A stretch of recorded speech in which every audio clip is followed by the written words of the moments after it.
They sent on their way. Giaponti's Legacy walked out the machine, gave them 7 or 8 lengths start. Rob's Jewel in the yellow and black silks landed alert by a neck. Skipped the reds on the left-hand side, the purple cap, right-hand side, LaFenta line. Giaponti's Legacy's a long way back. The odds-on favourite, Rob's Jewel, angles towards the inside, has a half a length to spare. Skip the red is tight towards the inside rail. The Fenta line's back in third, and there's a whole long way back to Giaponti's Legacy. Rob's Jewel just being kept together at the 300-metre mark. He now gets a shake of the reins. LaFenta Line's trying to make a race of it. LaFenta Line's got a length to make up on Rob's Jewel. Rob's Jewel continues to roll from LaFenta Line. Skip the red, Giaponti's Legacy, but Rob's Jewel, eyes on the prize, and he thunders away. Makes his connection 75,000 richer. Skip the red second, LaFenta Line. Giaponti's Legacy catching the eye late.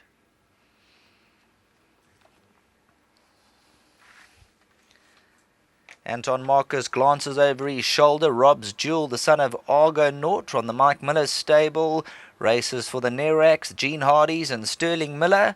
Mike Miller, the trainer, just too good for this lot. The odds-on favourite, he gets geared down inside the distance. Winning post looms, he wins by 2 lengths. Skip the red will run second. LaFenta Line, the elusive fort, stays on. Eye-catching debut from Giaponti's Legacy. He walked out the machine, lost about 7-8 lengths. Look at him at the back of the field. It's all about Rob's Jewel just being kept together. Still green running to the inside. Anton Marcus now gives him a reminder or two, and that just seals the deal. He now just shows him the stick inside the 100. Rob's Jewel on his way to pick up that 75,000 rand check. Skip the red, LaFenta Line, Giaponti's Legacy, Sentinel Stakes, back to the studio.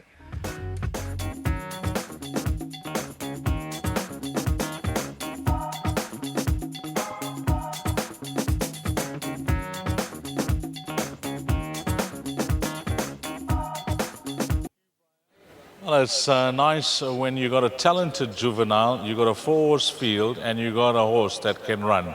Mike Miller must have said, this is easy pickings for my owner. I'll take the 75K gladly. Yes, it was very nice. It was just like to wish Michelle and my son Sterling good luck. It was very easy, very nice. I chatted to Sterling when you travelled him up to Gauteng, and Sterling was quite upbeat about his chance, and he was certainly not disgraced there, Mike. He just needed it because he'd run the baby race, and there was a bit of a break before he ran again, so he just needed it a little bit. He's got the looks. Paul chatted about it in the preview, and he's certainly got the running style to match as well. Yes, he's a really nice horse. I'd just like to wish Michelle good luck. He's a loyal supporter of this stable. And my son Sterling, who does a hell of a lot of work behind the scenes, putting horses together and doing all the PRO. Mike, I know that this champion season just around the corner. You must have a plan for this horse? Yes, we've got a couple of ideas, yes. But we wish you all the best, Mike, and well done to yourself and your team. Thank you very much. Thank you. Well done, Mike Miller. Let's get Anton Marcus in. First time that Anton has sat on this individual. He's a smart-looking horse. He looks like a lovely mover as well. Thank you, Dees. Firstly, let me just say thank you to Mike and the connections. I was elated when I got the call because he was certainly the standout rider on the entire card today, So just very grateful. And he won like a smart horse, Dees. I know he never took on much, but his work at home is actually unrealistic. I've ridden too many 2-year-olds that put up work like this. Look, he may not necessarily be bringing that work to the races, but he's still winning. Just on the collateral form line, just quickly, you partnered Genobi yesterday, who won up in Gauteng, and a horse called Flying Myth was behind you, and this horse finished close up to Flying Myth. He did, Dees, as I say, how good he is, I can't tell you, because his work at home is actually far superior to his race course performances, despite the fact that he's won 2 out of 3. And yesterday, Anton, well played, well done. I must shake your hand for that ride on Legal Eagle. I don't know what was going on, but when that other horse hit the front, New Predator, we all thought, are you going to get it or not? Obviously, that horse went too quick. Yeah, please don't think you're an orphan. I also wasn't too sure myself. But I'm just very fortunate that I've got an engine underneath me. In the next race, your partner, Smart Juvenile, on paper, he looks like a nice horse. You would have watched that replay as well. He was so dumb first time out for Mike de Kock. She was on paper. She certainly appears the filly to beat. I've done very little work on her, unfortunately, Dees. And the one at the back for Gavin, have you ridden that horse back home? I have. She puts up very good work once again on the sand. Clearly, she hasn't brought that to the races, but she's certainly competitive in that field. Well, thanks for those comments and feedback, Anton. Well done, yeah. Thanks, Deez. Well done, Anton Marcus. Let's get Mr. Michelle Narak in, who's waiting patiently. Michelle, let's see who the partners are. Gene Hardy, Sterling Miller, and you are at the helm of a ship here that could be going places. This horse looks promising. Yes, he does.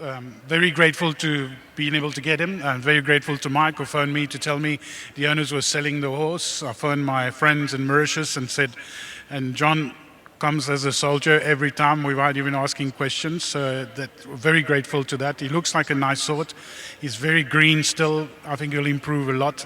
And the good thing is that he'll see more ground as well. So the future is exciting.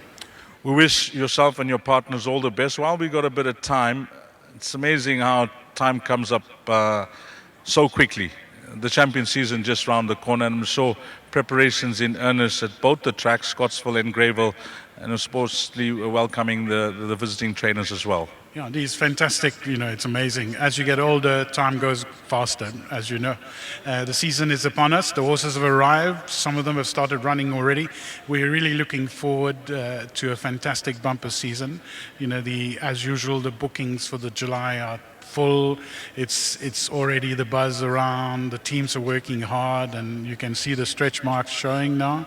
It's fantastic. It's the good time of the year for us. I see there's some new sponsors as well. Just having a look at the feature races, like the Guineas has now got Cannon behind that race. Yes, we've been very lucky. Some of our major suppliers have come on board as sponsors, so we're very happy. Vodacom have renewed their sponsorship for the July as well, so it's very exciting. Johnson's Workwear is back with an added stakes into the Garden Province on July Day, so things are good. And as I say, we're looking forward to a great season. Well, we all are, Michelle, but to matters at hand, Rob's Jewel, all the best. Thank you very much. Well done, Michelle Narak, and everybody else. Number 1, Rob's Jewel, has come through to beat number 2, Skip the Red.